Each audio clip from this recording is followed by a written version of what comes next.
Now we can hit the on-air button.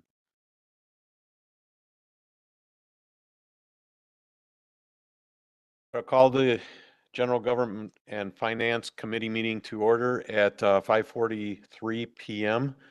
This meeting has been given public notice in accordance with Section 19.83 and 19.84 Wisconsin statutes in such form that will apprise the general public and news media of subject matter that is intended for consideration and action. Roll call, Trustee Kaminsky, myself, and Trustee Jan Miller, and Trustee Myers is absent. Citizen input. Anybody who wants to come to the podium, please state your name and address and keep your comments to 3 minutes.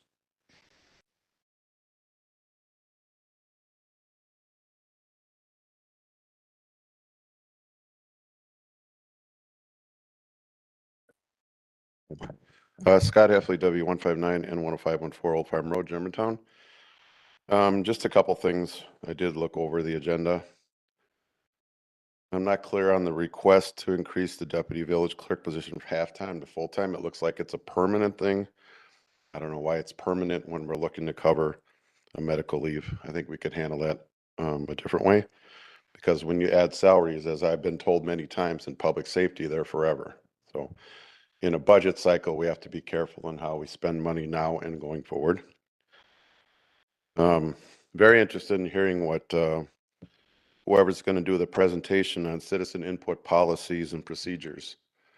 I don't know if that's a clarification from our municipal attorney or what, but I'm a citizen who inputs, so I want to know what is going on with that, and there was no background information to help me, so hopefully I'll learn some more there. I am concerned when I keep seeing these things on agendas, and on the agenda it says submitted by, and there's no name there. It would be nice to know who is putting these things forth. It could be our attorney, it could be Mr. Krecklo, it could be Trustee Miller, whoever. I think we deserve to know who is putting forth these things. I think it's a minimum expectation. Thank you. All right, thanks for your comments. Is there anyone else wishing to come forward for public comments? If not, okay, we'll move on to consent agenda, minutes of September 18th, 2023 approval. Move approval. I'll second, please. All right, we have a motion to accept the minutes of September 18th, 2023. Any comments or questions? If not, all in favor say aye. Aye. Aye. Opposed? Motion carries. New business item A, resolution approving the 2024 Germantown Municipal Employees Union Local 730 contract. Just going to take this one, Aaron. All right.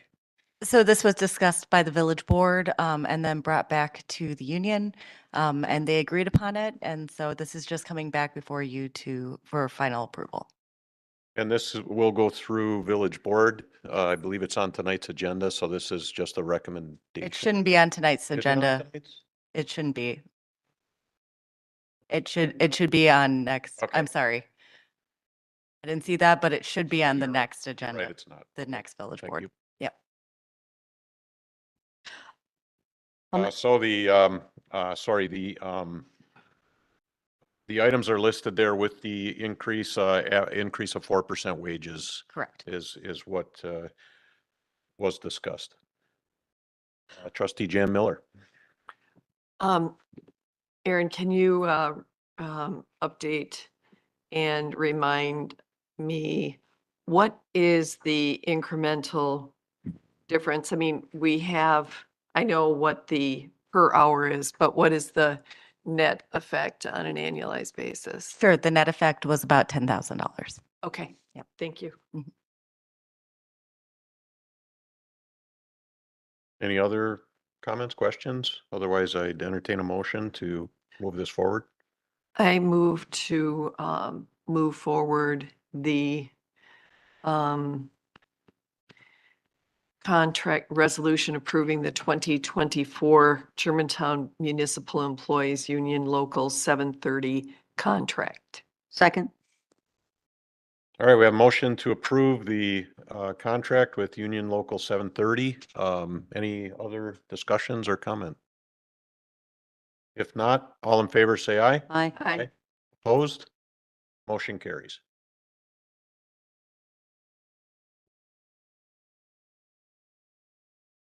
Come on. Scrolling. Item B, renewal of the Optum transplant contract for employee health insurance. So this is a contract that we do annually.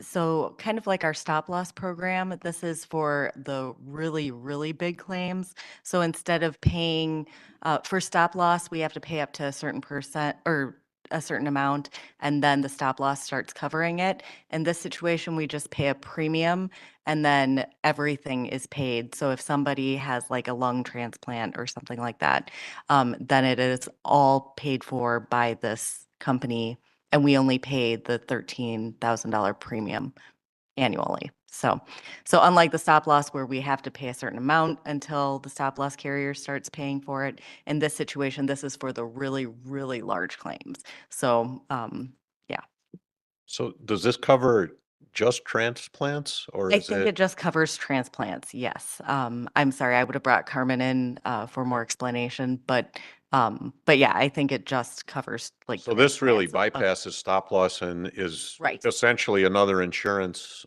Another coverage. protection in case something were to happen. Yep. Okay. Trustee Kaminsky? Is this pretty typical increase, this percentage on here from year to year, do you know? I'm sorry, I can't say whether that Okay. is true or not. Not that there's anything we can do about it. Right, right. I mean, I'm sure there is a different provider we could go through. I could definitely ask Carmen about that. This isn't that big of a deal. Yeah. I'll make a motion to approve the renewal of the Optum transplant contract for employee health insurance with the increase as stated for 2024 at $13,241.28 annually. All right, I'll second. Discussion. Trustee Jan Miller. I just had a couple other questions. Have we had this with this company before for these? Yes, Okay, yes. so this is the renewal, and then, it doesn't cover any, is it just transplants of lungs, or can it be transplant of kidney, transplant of anything? Well, let me bring it up real fast. Let me see. And have we ever, incurred costs for a transplant? I would have to look into that. I'm not sure. Oh, okay. Not within the time that I've been here, but Okay, before that, I'm not sure about that. can always happen. Let's see. Sure. Mhm.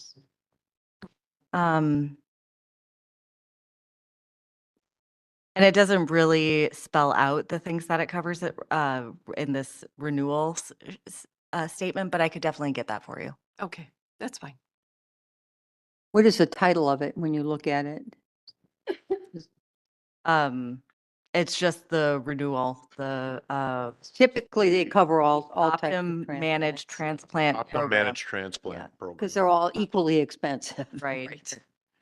So I think it's, Critical. yeah, transplant of mostly I do anything. think, Trustee Miller, in my tenure in office, I do recall, I think we had one individual that did have a transplant, but as I recall, they were a donor. And so I think that Oh, okay. the receiver's insurance covered everything because it was a necessary, kidney or something. Okay, Beyond that, I can't remember any. Obviously, I wouldn't know everything because I'm not here, but I do remember there being at least that one. right. So it would be on the receiving end, Mhm. correct? Go ahead. Well, and actually, I can give a little bit more information. We did have an employee who had a transplant. It was before 2020. I don't remember the exact year. At that point, it was covered under the regular stop loss insurance. That there were some complications with that employee, and he ended up hitting stop loss 2 years in a row, which significantly increased our stop loss insurance. And at that point, I think as a cost saving measure, they split the transplants out to a separate policy. That was one of the recommendations that our benefits consultant had made a couple of years ago. So it is, that one, if you looked at over about a 3-year period of that transplant, if we hadn't had stop loss, that would have been over $1 million that the village would have incurred. So it is one of those things where you don't like to have to pay for it, but we really have to. Thank you. All right, we have a motion to, excuse me, approve the Optum transplant contract. Is there any further discussion? If not, all in favor, say aye. Aye. Opposed? Motion carries. Item C, request to increase the deputy village clerk position from half-time to full-time. Thank you. As the trustees may recall, the village has historically had 2 full-time deputy village clerk positions that have been filled. When earlier this year, when we went through the process of separating out finance and the clerk's functions, we thought we might be able to get by with having 1.5 clerks, 1 full-time and 1 part-time. And I think under normal circumstances, we may be able to do that. However, the downside of having 1 full-time and 1 half-time is that when that full-time person is out for some reason, there's not a great deal of backup. And that is a situation that we're looking at right now. We do have the 1 full-time position filled with Casey Miller, who you may have come across and met, who's been with us for a while and is doing an excellent job. However, she has informed us that she's going to be going on an extended medical leave during 2024. And unfortunately, that's going to overlap with the election period. And she will be out for at least 2 of the elections in 2024. It is important that we have staff available during those elections. And I am anticipating that the elections in 2024 are going to be very heavily attended and with high levels of participation, and also with a lot of scrutiny and people making sure that we're answering questions correctly, that we're doing our work correctly. So, while I understand and from the public comment, it would be nice if we could find someone on a temporary basis who would be able to kind of fill in while Casey is on leave. However, this is a position where we need the person to have certifications from the Wisconsin Election Commission, from the state of Wisconsin, and that they're able to, fully answer any questions that come up from voters during the voting process, and are qualified by the Wisconsin Election Commission to fulfill certain functions that we need done.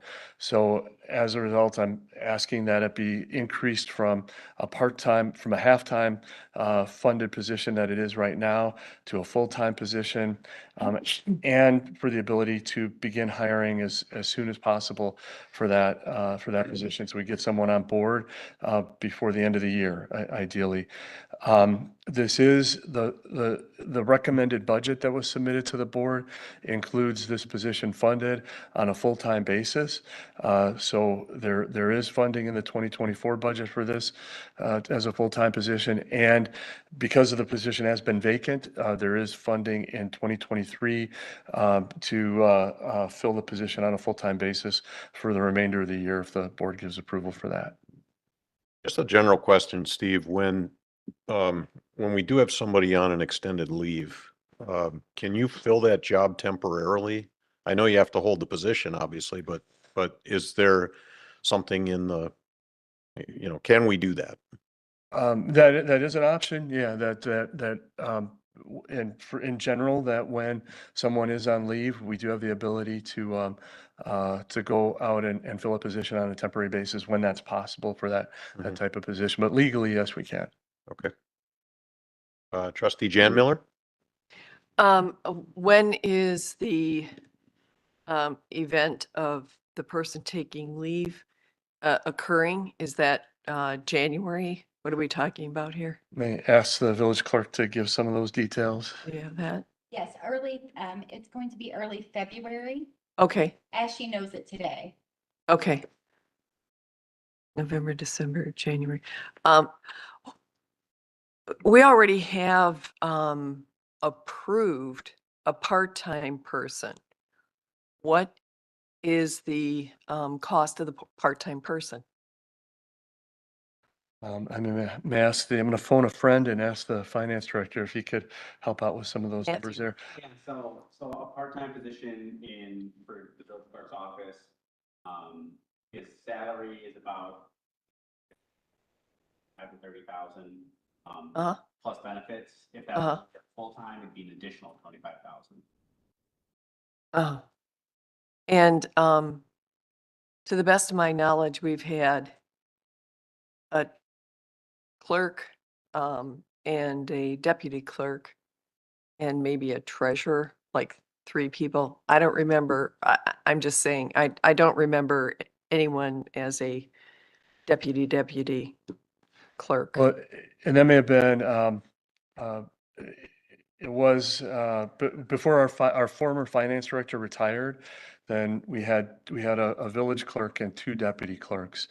Then, when the finance director retired, and with our former clerk who had some experience as a treasurer in a municipality, we combined the 2. So then those titles were changed to deputy clerk treasurer.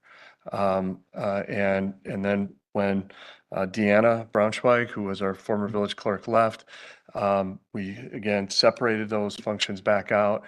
So we were able to hire, Donna and Matthew here into those 2 slots, and then we separated out the deputy functions as well. So there is now an accounts payable clerk. And then if this is approved, there would be 2 deputy clerks, which is similar to what we had going back about 5 years now. 5 years, so we've survived 5 years without 2 deputy clerks. We had combined them into a Right. single function, and then we separated them back out. So this would return us to the staffing levels that we had 5 years ago before the retirement of our finance director and the combining of those functions. Since our deputy clerk is going to be returning, I'm more in the budgetary issues that we're having. I'm more inclined to do the part-time and see how that works. Because I'm sure there are people that want to work part-time. Well, gotta we have believe had the position posted for some time now, and we have not received really any applications. And again, I think the other risk with that is that on a part-time basis or on a temporary basis, it may be difficult to find someone who either has or is able to get the certifications that are required by the Wisconsin Election Commission for the election process. And again, if we're in a position where we have the deputy clerk on leave and, hopefully, Donna doesn't win the lottery or something and before the election, but I think having somebody to back up so that there's a second qualified, certified, licensed person who can run an election, that when we got a presidential primary in April, that's going to be high levels of participation and high levels of scrutiny to be, also, just very candid about that. I think it's really important to have someone who's qualified to do that.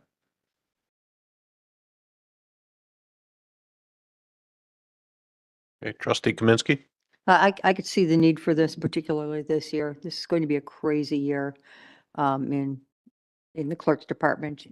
And with Donna being new, I'm sure you would appreciate the support as well. I'm totally support this at this point in time, and hopefully everything will go well for the person who is going to be taking leave. We can't predict the future on anything, who's going to stay, who's going to go.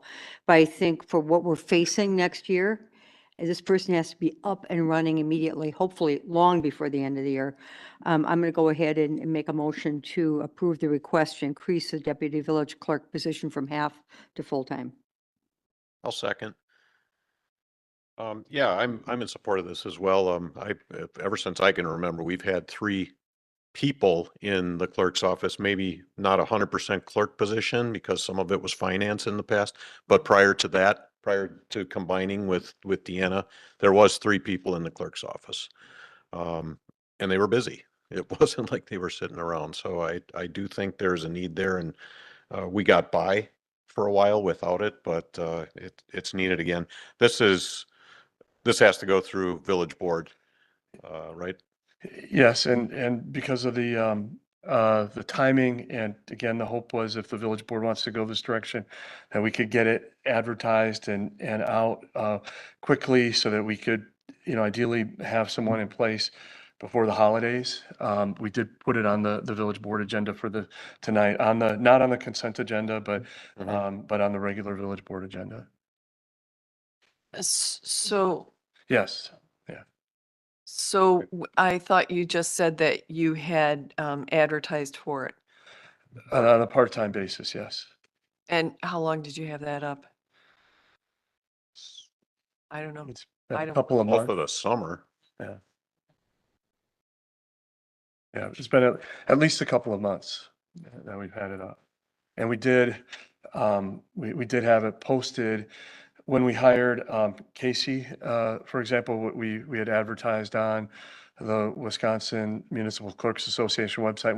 We advertised it both ways, both as a full-time and a part-time. And we did get full-time applicants, but we did not have anyone at that time who was applying on a part-time basis.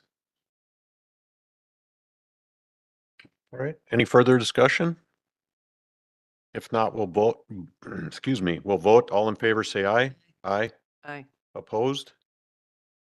Motion carries, and this will go to village board with a positive recommendation then. Right. Item D, discussion on the contract report. Administrator Krecklo gonna take this? I may start out with some of the more historical background here and let the finance director jump in as he'd like, but the staff has historically submitted on a quarterly basis, if you go back even further than that, on a monthly basis, a contracts report. And we haven't done that here recently and wanted to talk a little bit about why that is and then what that's going to look like going forward.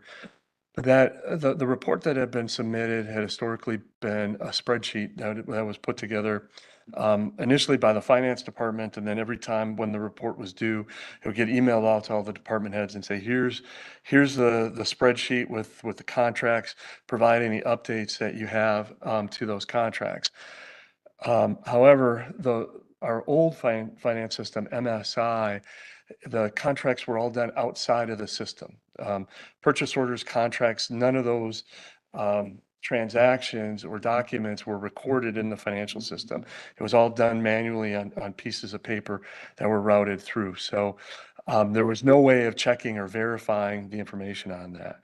And the past few months, as we've been going through the Tyler Munis implementation, where all of those purchase orders or the vast majority of them are recorded in the system as contracts or purchase orders or things like that. What we learned is that there were a number of things that were just had never been included in that report. And what we're working on now is pulling that system out of Tyler Munis now that we're live with it, and getting redoing that report so that it has more and better information for the committee here that we would provide. So that's I wanted to provide that information and give that explanation. And I don't know if I got anything wrong with that, or the finance director can jump in. No, that was well stated. One of the benefits of Munis is that you can enter contracts in the system and they'll track, any invoices against that contract or activity against that contract. So what we're looking to do is sometime probably early December is come before each committee of oversight with contracts that their department has. Vast majority will be in Public Works because they have the most contracts. And what we're planning on doing is providing the Munis contract saying, we're going to enter into a contract with Wachtell Tree Services for $50,000. Here's the budget line it's going to hit. Here's the vendor. Do you authorize, Highway, Parks, Buildings, Grounds to spend up to $50,000 this year with Wachtell Tree Services for projects within the village? And we'll do that for each department that has a contract between 7,500 and 15,000 for the oversight committee, and anything over 15,000 obviously would go to the village board. But then that way in Munis, we can track every contract we have and run, year to dates against those contracts, purchase orders against those contracts, invoices against those contracts. So provide a much better and much more detailed tracking of those contracts. Yeah, trustee Kaminsky. Couple things. Historically, the reason we viewed these with great frequencies, we had some issues in the past. We're going back probably about 6 to 8 years here. And it wasn't specifically with contracts, as I recall, but it was with letters of credit.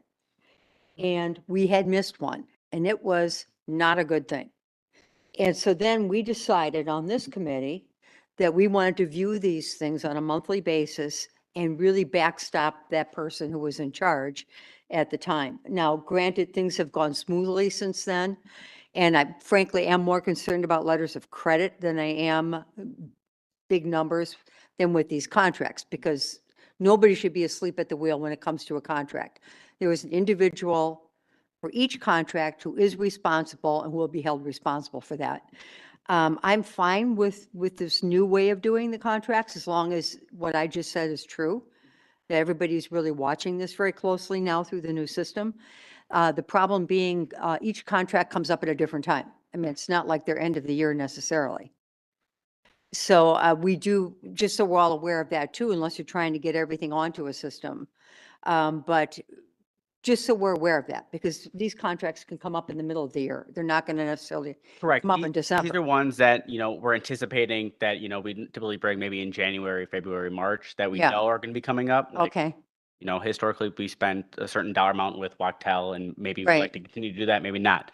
But we can, we'd get that contract ahead of time. So when Superintendent Anderson has, $11,000 invoice, he's already authorized up to whatever that contract amount was to Okay. spend. so they're aware of that. They'll come before our standing committees, and we'll discuss those contracts, get them approved. Correct. And Yep. And then if, things will move more if a smoothly. project comes up in July for $13,000, that contract would come up in July once we're trying to enter that contract. Okay. So, I mean, as long as everybody's comfortable with that, I think it's a very manageable way of doing this without looking at it every month. But we do we're update, I'm personally an update focused kind of person. And I really wouldn't mind just knowing everything, here it all is in one place is okay, periodically. And that is, what we're working towards. And actually, I mean, I think once we get the information in the system and have the report configured, if you'd like to see it every month, then it's a matter of just basically Running clicking the a button report. and running a report. So it'd be easier to do that, yeah. Well, not only that, but I believe it was discussed that we would have login credentials for reporting on this. So as an example, if we're GGF and we want to see all the contracts, we can run a report for that ourselves Yeah. in Munis for that. Now, I'm sure we're not there yet. But at some point, we can cut over to that and get that information ourselves. Right. Right, Or have it readily available. Yeah, I mean, the truth is, a contract is not going to be written or done without it coming before a standing committee. That's the way it's always been, and that's the way it's always going to be. So we're going to know what's going on. Right. Right. But to Yeah, have go ahead, a, Jane. oh, I'm sorry, to have a depository, the Tyler Munis, where it's all held. And then I would think that on a monthly basis, if there's something coming up in the next 90 days that needs to be contracted, then we'll see it. Will it automatically do that? So how it's set up in the system, and if you logged in, you'd be able to view all the contracts and all their statuses.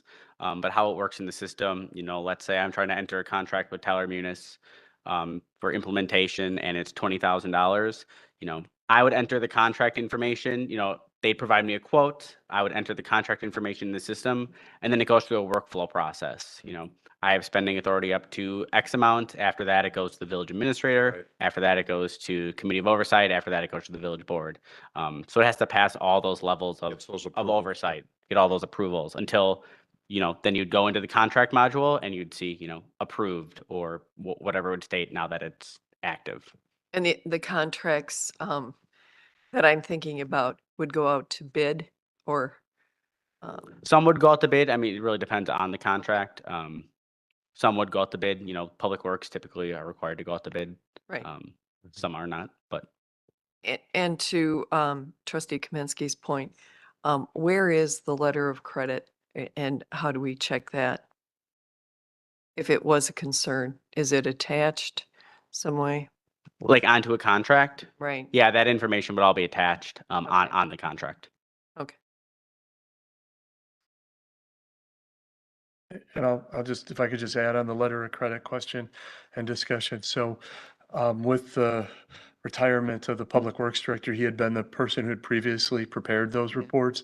And we have had a number of follow-up meetings with both with the engineering tech who helps keep some of that data, as well as and we'll have some follow-up with the new village engineer. We haven't done that yet.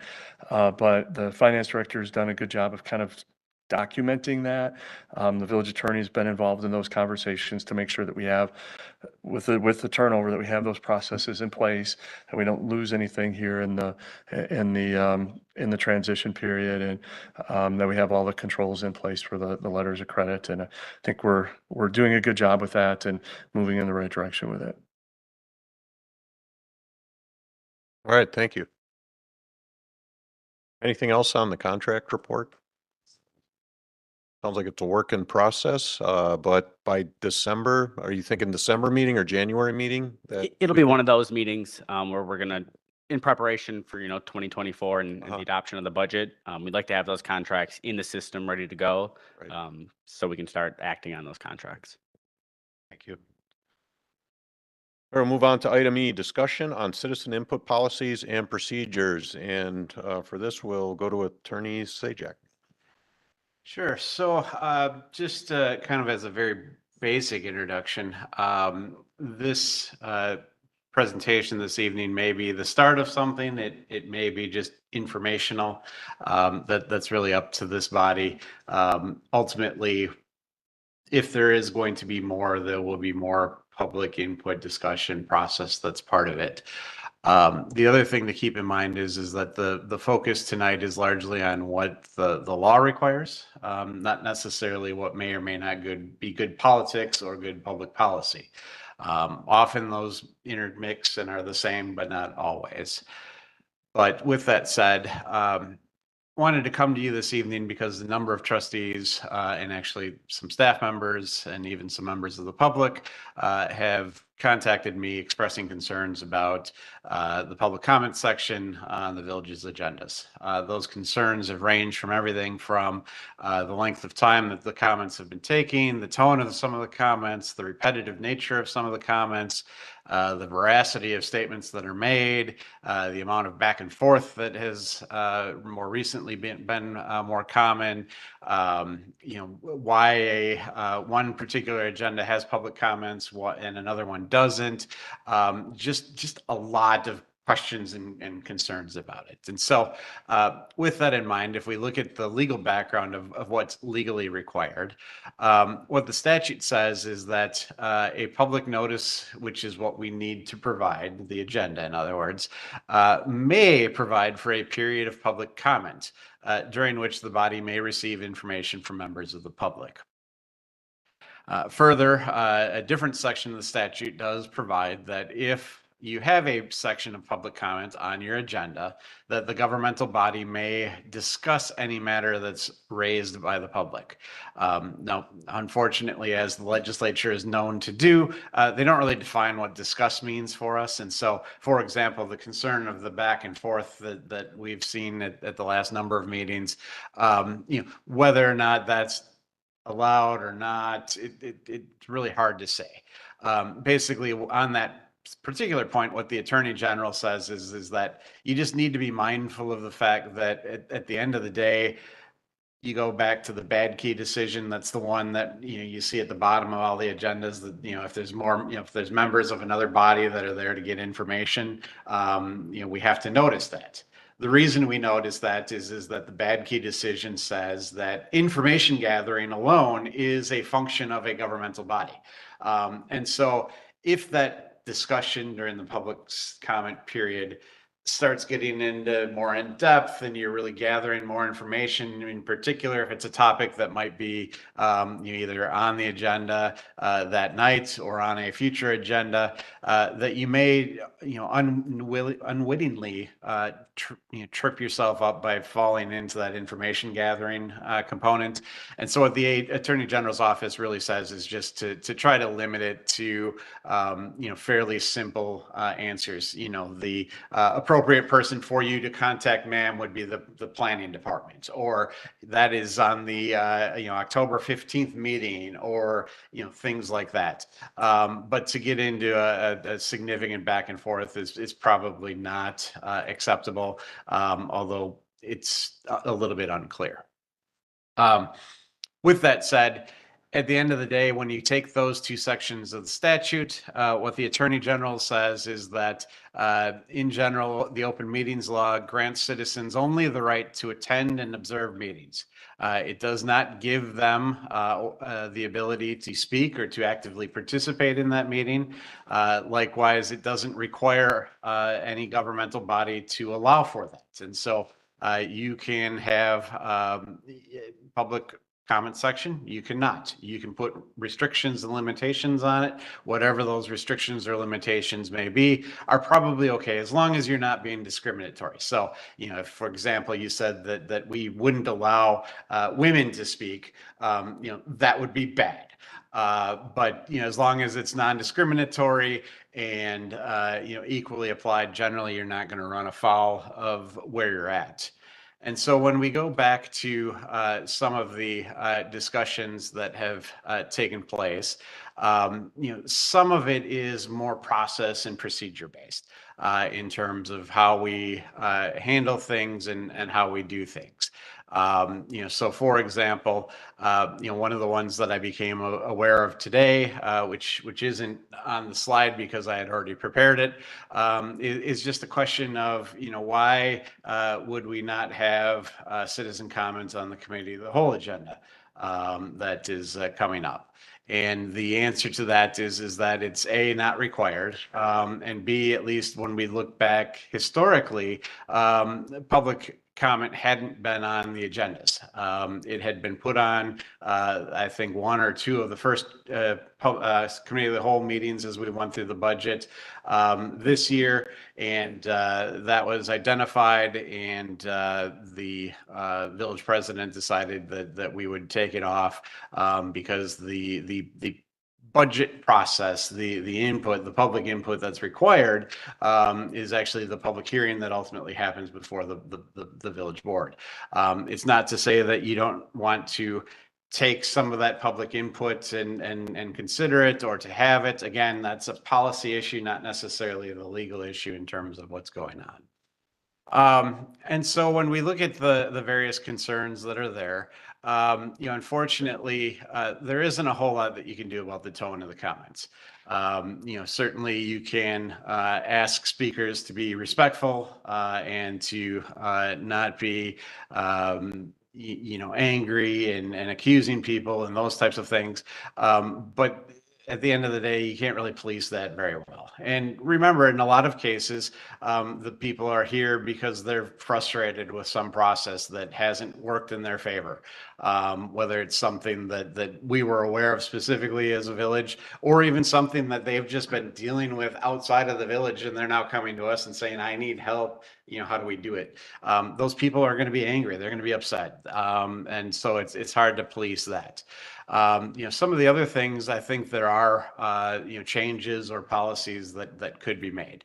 Keep in mind, though, that most of these, well, I shouldn't say most, some of them may require a code amendment. Our code right now does require public comment on anything that is for which we don't have a public hearing that's scheduled. So it's a very broad grant of discussion.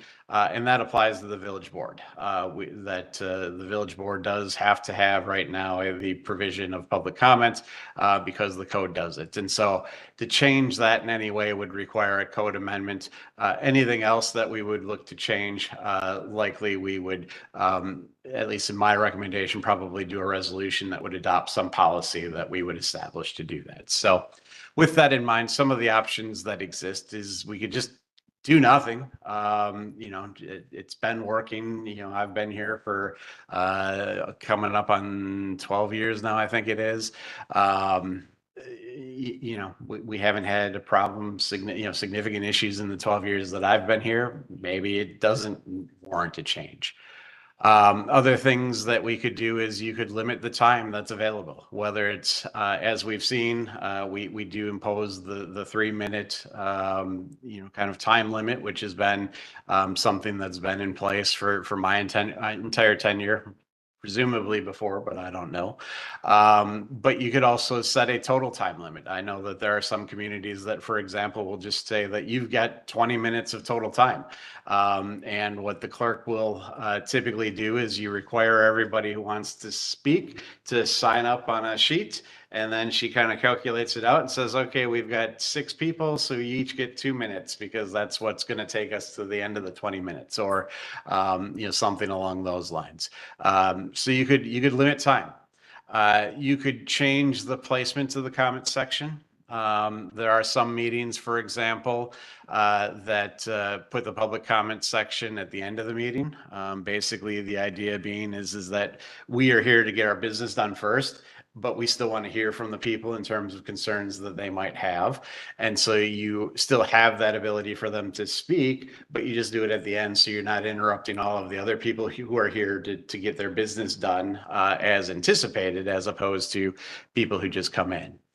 Additional possibility would be that you could limit the topics. As I said, at least as it relates to the village board, we have a very broad provision right now, just anything that doesn't have a public hearing. And really the only reason we say that is because if it's on a public hearing, it needs to be during that public hearing component, because that's how we establish the record when we get there. But I've seen agendas in other communities that do it where you can only speak on items that are either on the agenda that evening or vice versa, that you can only speak on items that are not on the agenda. That if we are here to talk about an item of business, we're here to get that business done. We don't necessarily need additional public input from you at that point. On the other hand, if it's not on the agenda, you need to come and raise an issue for us. We're here to hear that, be responsive to you to take that into account. Similarly, you could limit the location of the meetings. And what I mean by location is where, is it village board or is it at the committees? And maybe it's a different standard depending on where you're at. Maybe for a committee, for example, you allow for comments that are on things that are on the agenda, because that's the business that we're going to do. And ultimately that, for most things, goes to the village board. So we want that input. We need that input, but we want the input at a point where we can utilize that as we're formulating what ultimately is going to go to village board. Just like we do with Plan Commission. Plan Commission has the public hearing at Plan Commission. They hear all of the public comment. Plan Commission then is able to formulate their recommendations based on that input and then moves it forward. And then you could have a rule that says that, at the village board, we either just don't have public comment at all, or you limit it to just items that are not on the agenda. Mix, match, however you want to do it. So those are kind of some of the options that we thought of. The last kind of issue that arose, which wasn't on my list of concerns either, but that I knew has been an issue recently, is just the written comments that come in. One of the things that I kind of scratched my head as we were talking was that a couple of the trustees, Trustee Miller, for example, I know I've heard from you, that we don't get all the comments, and so it's important that we read them because we don't know what's been heard. And I didn't realize that was not the case. I had assumed that all of you did. So we looked last week actually and verified, and all of the trustees are not copied on the public comment emails that are there. We're going to fix that. There isn't any reason why only some of the trustees, other than it basically it goes to the committee chairs, the head of the committees, and that's why it's limited to just that. But there's really no reason why all of the trustees shouldn't be just getting that as part of it. And then as part of that, it would be my recommendation that you, because everybody now is going to be getting those emails, there's not any need for you to read those emails again to the public, because you have the ability to just read it in your email and to look at it. And so that is something that as I say, we are working on changing. Expect to see that change here. Depending on Capital Data and their ability to get to it, I would imagine probably sometime this week or maybe next week. We'll implement that and we'll make sure that everybody's advised that change has happened. The only thing that I will caution is that until we can figure out exactly how it works, it might be that the email, just as it currently does, will come into your inbox as if it was coming from the individual who had sent it originally. Just be mindful there that if we're not able to set it in a way that kind of protects you either by a blind carbon copy or to do it some other way, the same rule that always applies. Don't reply all of those emails, because now you're creating open meetings issues for yourselves above and beyond that. So that was kind of the substance of what we wanted to just talk a little bit about in terms of some of the concerns that had been raised and then potential options of dealing with it. As I say, the thought is that if there are desires to explore some of these options more, to look at something, to discuss them further, we're happy to do that. But just wanted to give you just the background a little bit and then some thoughts on some of the specific concerns that we've been hearing. So. Who wants to go first? You go first. All right. Yeah, as far as the emails go, I didn't realize that the entire board was not getting those comments. I've been getting them, so just assumed everybody else was. They come to a group called comments, and that's how it is done. Now, that's a distribution list, so you're absolutely right. If you do reply all, it's going to go to everybody, and that's a quorum. So you gotta watch for that. Yeah, and what we're hoping will work is that we're just going to set all of the members of that body as a blind carbon copy to that, so that if you do reply, you're not replying to everybody, because you're not going to be able to do that. Right. The other thing that we are going to try to work out, and we haven't fully vetted that yet, is to kind of be a little bit more granular with the comments, at least as it relates to Plan Commission versus Village Board. That there are things that obviously the Village Board, and on the Village Board agenda, that the Plan Commission isn't going to care about. And so those members don't need to see some of those things. So we're going to try to see if we can figure out a way to be a little bit more specific with those comments and targeted to who they might go to. But that one's going to probably require a little bit more work. And so that at least initially isn't going to be implemented, but it's something we're looking at. I guess my only comment would be that I'm not ready to suggest any changes yet. I think this has to really be digested and figure out if we want to make a change or not. This is good stuff to think about. And I'm, it's always good to review things like this and see what we want to do as a entire board going forward. But I can't anticipate any changes right away on something like this. Trustee Jan Miller. Thanks for putting this together, Brian. Can you forward this to us so we can think about it? Certainly. There's nothing top secret. Here's my question. Written comments are usually, to the best of my knowledge, just received, and there's no record of it. And so the idea behind getting a comment and reading it, it goes into the minutes or the record. So I would be concerned about getting comments and not having it recorded. It comes in an email. I mean, right. email's a record. That's permanent. It's not in the minutes. Well, and that really at the end of the day goes back to that discussion of, do you limit the topic of the discussions? That if you are allowing public comment on things that are on the agenda, that probably your concern is obviously much more relevant in the sense that you're going to want to know that, hey, there was some public discussion that took place as it related to that item.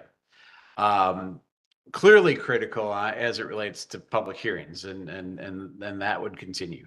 But on the other hand, if it's just the individual who just says, hey, I just wanted you, to know that now that you got Channel 25 working again, it's great, nice job. I don't know that we need a record of that in the minutes necessarily. And so I think that the purpose of why the comment is being made may play a role in whether or not it warrants being read or not. Now, even if that's the case, you certainly don't need to read it. You can just simply say, we got an email from Jim Smith, today on this topic, and that's, that keys in all of the various, members that, hey, there was this comment that we need to be cognizant of. I understand what you're saying. Oh, sorry. I understand what you're saying. However, I look at comments as an opportunity for someone to make a comment that they missed in a meeting before, or they're looking forward. Nobody except the village trustees, hopefully, make it to every village trustee meeting, right? And they get to the meeting where they can speak to the topic that's up that really concerns them. Making their time, their life schedule coordinate with our topics is highly unlikely. And so I don't want to censor or stop people from commenting, even though it was on a previous meeting. It could come up again. There may not have been a decision. It could have gone back to a committee. All kinds of things happen to topics. And I don't think we can limit, what people talk about or what's on their mind. Well, I mean, certainly, even if let's just say, for example, you adopted a rule that says that you can only talk about things that are not on the agenda. There is nothing that prohibits somebody from email, especially now, emailing the comments thing and having it go to everybody, even though it's not part of public comment, you're still going to see it. Likewise, they could just not email it to the comment section and email all of you directly as well, in terms of, hey, here's something that I think you should be aware of. I do it with my elected officials in my hometown all the time. Hey, I saw this on the agenda, just thought you should be aware of X. And you send it out and it's there. Doesn't mean that it necessarily is part of the public comment. The other component of that is that, it's really a function of the minutes. And the minutes at the end of the day are really just a reflection of the actions that this body took. It's not a, word for word verbatim transcript of everything that took place. Under the statute, minutes are only to highlight the action that this body took. And anything above and beyond that is gravy, so to speak, that it's not required. And so there is the question of, hey, does it matter that Bob Smith came in and talked to us about XYZ topic, and does that warrant being mentioned in the minutes? Or do you just say that Bob Smith and Jane Doe and Tim Johnson all came forward and spoke during public comment? That's another question for the body ultimately to decide, but there is that kind of dichotomy that's going on there too. Right. And if you go into the minutes of other committees, some are more detailed than others. And I think since we asked the public to give their name and address, that should be part of the minutes. And like they came up today, there was just a description, like budget, whatever. So I think if we're not doing that at a minimum, it means that we're not really listening, right? That's how I look at it. And I would want, somebody to say, oh, you took the time to come to the meeting. Thank you, right?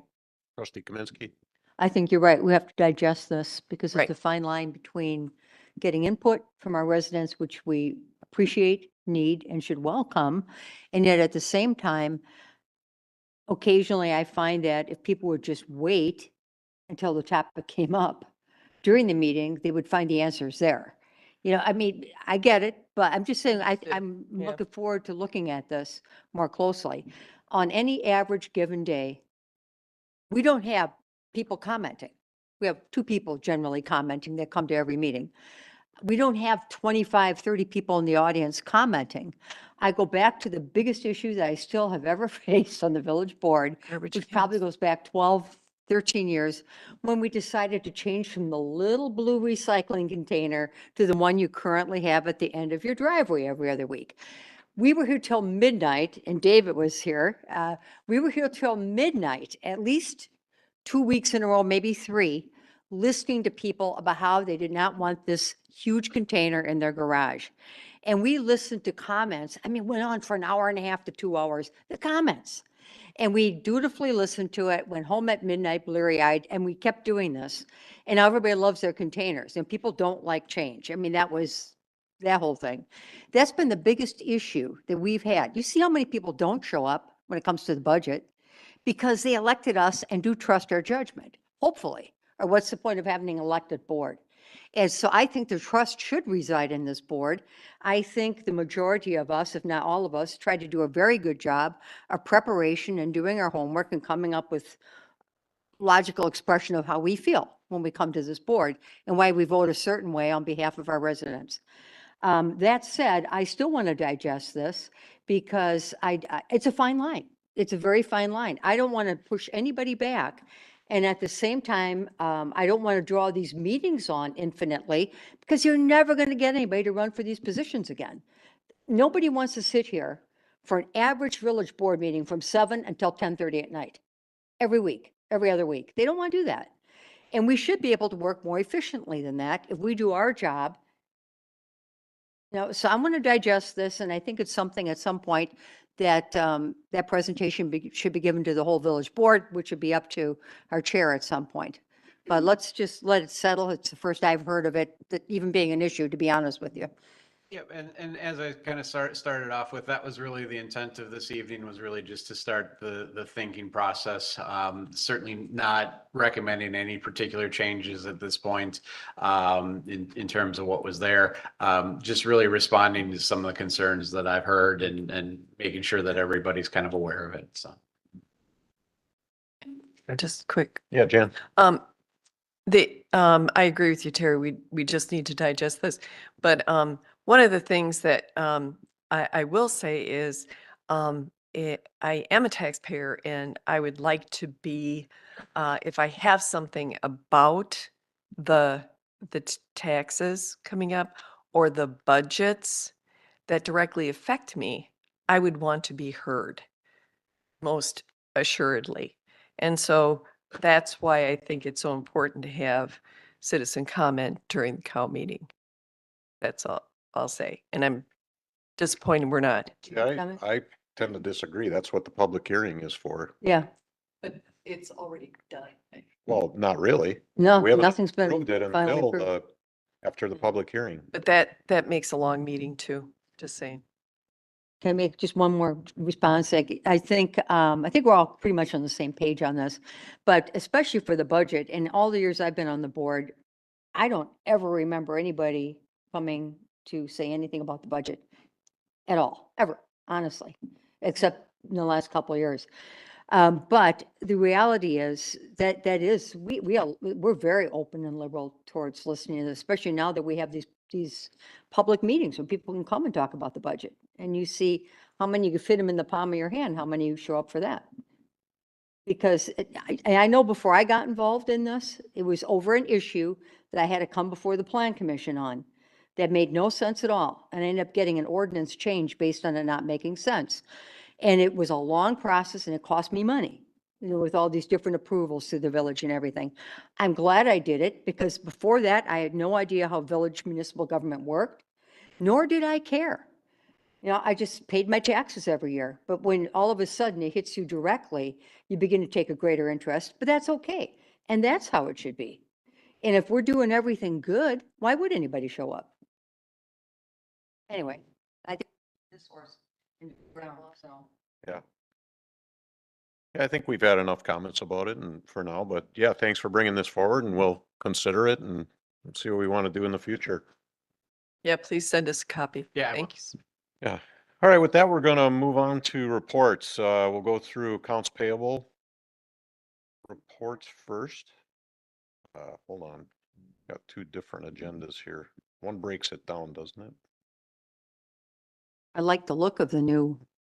Yeah. Yeah, it's so beginning to we'll look go really through good. accounts payable, and accounts payable is still in the old system, correct? Nope, accounts payable and the budget reports are in Munis. Payroll is still in MSI. Yeah. Oh, that Um, was the I didn't payroll? see- There's probably a It says couple. AP and the quarter. Distribution journals were still in the old format. Yep, those three were in the old format, and then there's two more, one from 10.6 and one from 10.9, and those both were in Oh, Munis. gotcha. That was, Oh, a delay between when we were in MSI to Munis. So there's both reports Oh, yeah, that's fantastic. in this one. What a difference. what a Um, difference. the if new you one, read it. I would agree, is much better. Yeah. And, Okay. check run. So- Yeah, so it's just called check run now instead of accounts payable, which makes sense. Those are the Correct. bills you paid, Correct. These are the checks we cut. right? And then the budget to actual, I wanted to talk about this a little bit. Jan had requested this as as an item, agenda item, and it's now over to the Munis system, so there really isn't Correct. anything. This will be ours, and this is now accurate, correct? Yes, the report, I'm a little loud there, sorry. The report isn't my favorite report. I don't think it's as pretty as MSI. There are a lot of reporting options in Munis. So I need to tinker around and find something that's a little bit better. The one thing I do like is that revenues are directly tied to the departments. But I don't think it looks as nice as the MSI one, even though it provides, I think more accurate data. It's not as pretty looking. So that's something I just need to tinker around with the report settings in Munis. One thing I do like though, and it's pretty rare that we change the budget, but it does show the original appropriation and then a revised amount if there was some change. Correct. And So then that's there's kinda also nice. an encumbrance column. So once we have those contracts out there, let's say we had a contract out there for $10,000 in one of those lines, it would show that amount encumbered, saying, hey, you approved $10,000 to be spent. We haven't spent it yet, but that's encumbered for this contract. So you'll get I see. more accurate data that way. So, I wanted to ask a couple of questions. Mhm. So this, check run. Yep. On page 38, there's, it looks like Which one are you on, Jan? I'm on the check run on the Munis, The 10-6, there's two of them. 38, page 38 of 157. One. And it just says, police administration, and it's got the same amount, 89,000, blah, blah, 322.20. It's repeated. Is it a hiccup or what are we talking about here? Sorry, I just got to pull that up real quick. That's on accounts payable. It's in our packet, page 38 Okay. of 157. I believe that's this one. Wasn't that one?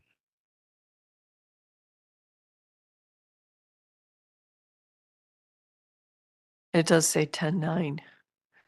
So that would be the newer information. Okay. Yeah, 10-9. Okay, so towards the bottom, correct? So you're No, towards the top of that page. correct. But the bottom of the check run report. So what you're looking at there is on the backside, just the overall hit for each cash account. So the village has a variety of cash accounts. Getting a little technical. But all these are hitting, the general cash account. What you're looking at there for that -89, if you look above, you'll see it says available budget. So technically, that account line was Yeah. budgeted I don't remember what the budget, maybe $20,000. But what had happened was there was a vehicle accident. And then, so once we paid that invoice, we paid it out of that account, and then that account gets reimbursed Something else. by insurance. Oh, So that's Okay, what you'll so see that's- there. oh, okay. So that's why, okay. And then, so for, my edification, Mhm. you've got, on the year-to-date budget, and I just went to page 42 on this in the, in our, packet. It has the, I don't know what department this is. It non-departmental. Okay. Yep. So it's got the general property tax, it's 10 million. It's got a negative sign. Correct. So the revenues show up as credit, so they show up as a negative. Yeah, this is, yeah, okay. So I was looking at this, right. And then, so the available budget is 2.6, right? Is that what we're saying?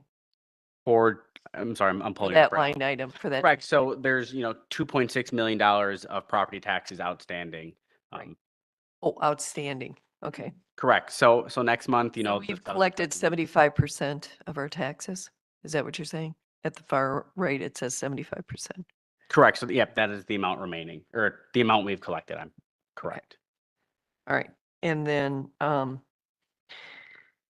so, when there's a big variance, why is that? Like, just on the 6th item down, like, this pilot Fairway Knoll, the revised budget was 175. Year-to-date actual is 362. And, so the remainder is 187. It's 207%. So what that line is saying, so that we budgeted $175,000 in payment in lieu of taxes from Fairway Knolls. We received $362,935. So that 187 is the difference in what was budgeted and what we received, and then that 207 is a percentage Right. percentage representation over. of that. Right. Percentage over budget, correct. Right. And in that particular case, the reason it's double is because we collected 22 and 23 in the 23 fiscal year. Oh, That's why okay. that one's high. All right. And I'm just gonna pick out some highlights that I thought were, I just was questioning. We have 103. What is I couldn't discern. Oh wait. BG, buildings and grounds. Okay. What page are you on, Jen? I was on 70, and the salaries are only at 65%. That's about right. Okay. But I was looking at the ones that were over 100%. Okay.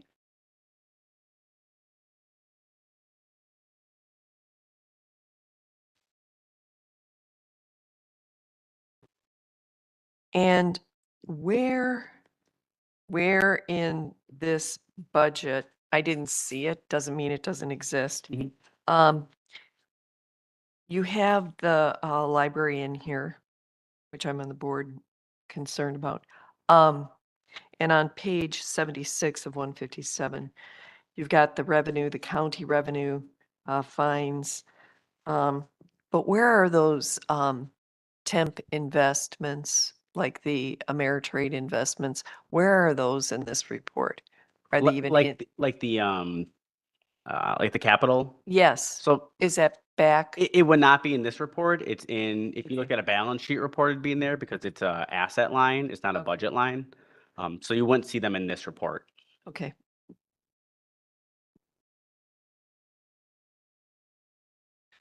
All right. Any other inspection? This is, the general fund.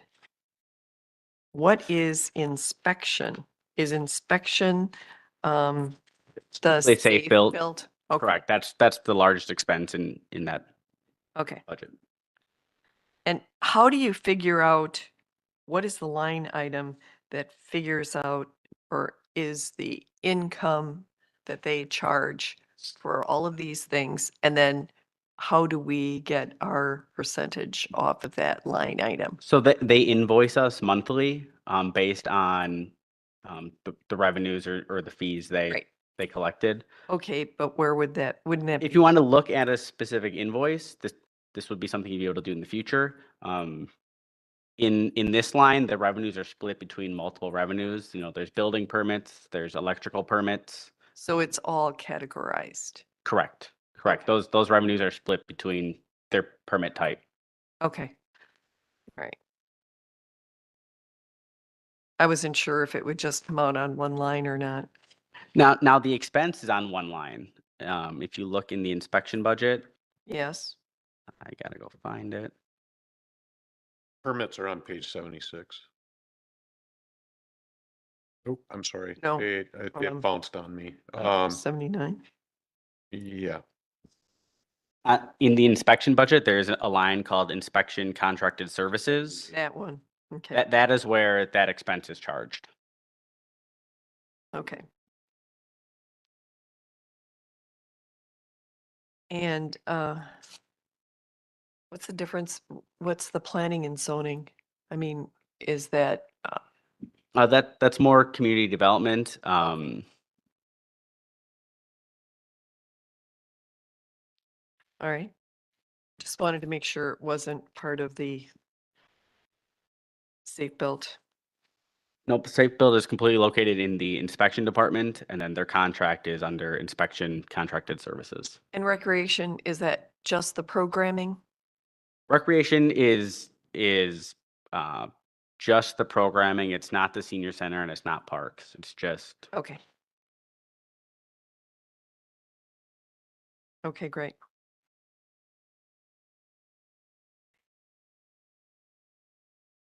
And there are fire impact site fees on 94. That is, and then we also have the fire protection in a different area. What's the difference? I just gotta find. What page are you on, Jan? I was on 94. 94. And what line were you looking at? I Uh, just have the report up, so my page numbers Just are a little different. the, Page 53 on the report. Page 53 on the. oh yeah, 53 on the report, correct. You've got interfund, you've got an impact, and then there are two impact fees, public and then on investment. Yep, so this is the fire impact fee fund. So we have several impact fees Okay. for police, fire. So This is just impact fees for the fire department. Okay, And the interest. okay.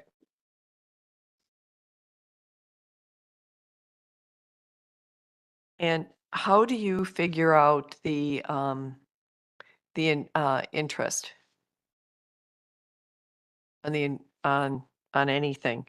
Because there's usually, like on page 54, the library impact interest Yep. on investment. So historically, there was a spreadsheet where, based on generally accepted accounting principles, we pool all our investments, and then either monthly or quarterly, we'd get a report from Ehlers that shows, interest earnings, and then that would get put into a spreadsheet, and then the spreadsheet would allocate them out, and then a journal entry would be made for all investments across the village.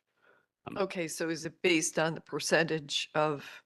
Of the overall investment. So if we had $1,000 invested and somebody had 100, that'd be 10% of interest earnings would go to that account. Okay. Okay, and is there, then we have the debt service as well on here. It's your page 58 or page 99. So When they say Service. interfund, when you say interfund revenue, where is it coming from?